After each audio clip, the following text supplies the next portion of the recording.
This past year, India attained the status of world's 5th largest economy. हम दुनिया की 5वीं सबसे बड़ी अर्थव्यवस्था बने हैं और उस देश को पीछे छोड़कर जिसने हमारे ऊपर 200 वर्ष राज किया, भारत फिर भी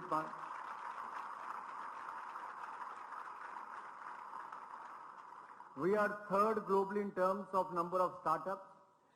More than 77,000 startups in India now, with over 100 unicorns.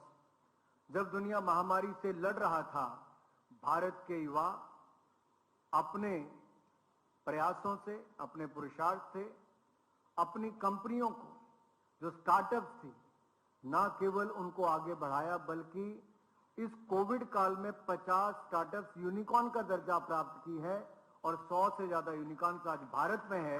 यह अपने आप में बहुत बड़ी बात है।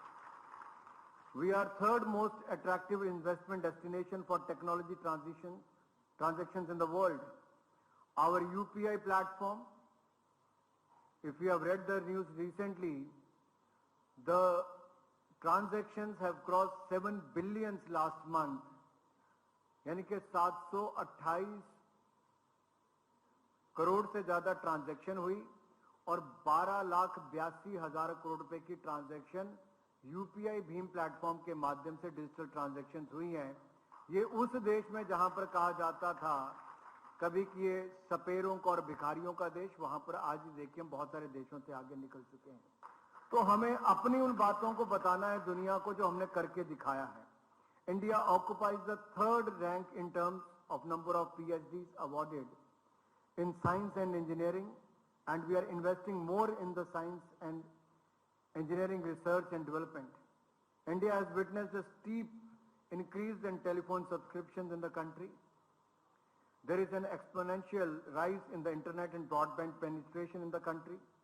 Internet connections jumped from 25 crore in the year 2014 to nearly 90 crore in the year 2022. Broadband connection rose from 6 crore in 2014 to 81 crore in 2022.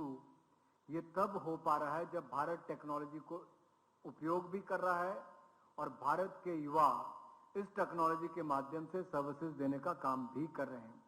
और हमारी एक्सपोर्ट जो है वो $400 बिलियन पार कर चुकी है, जो आज तक का सबसे बड़ा होगा। और कुछ महीने पहले अगर आपने देखा होगा इंडिजीनियस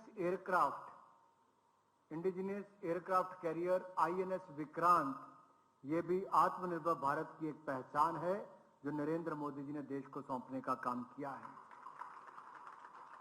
हम गूगल मैप्स और बाकी सब एप्लीकेशंस को तो देखते थे क्योंकि वर्षों तक स्पेस सेक्टर को नहीं खोला गया, लेकिन अभी आपने देखा जैसे ही कोविड के टाइम पे मोदी जी ने स्पेस सेक्टर को खोला है, भारत की ही कंपनी ने रॉकेट लॉन्च करने का काम भी किया और बहुत सफल लॉन्च उसका हुआ है और दुनिया भर के कई देशों का लोड भी उस पर डालकर भेजा है।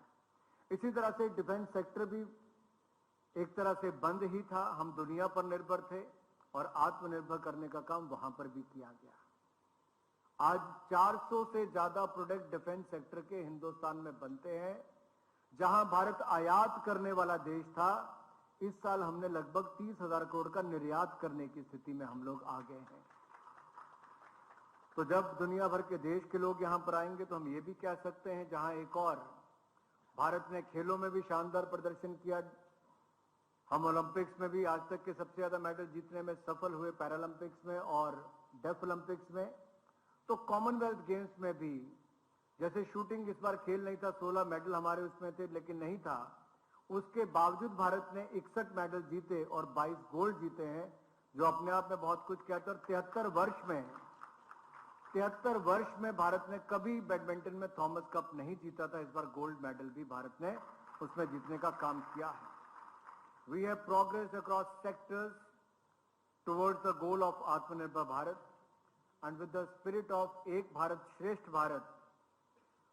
I was reading somewhere that recently an Indian PhD student at the University of Cambridge had solved a puzzle that has been baffling scholars since the 5th century BC. That is the power of Indian youth.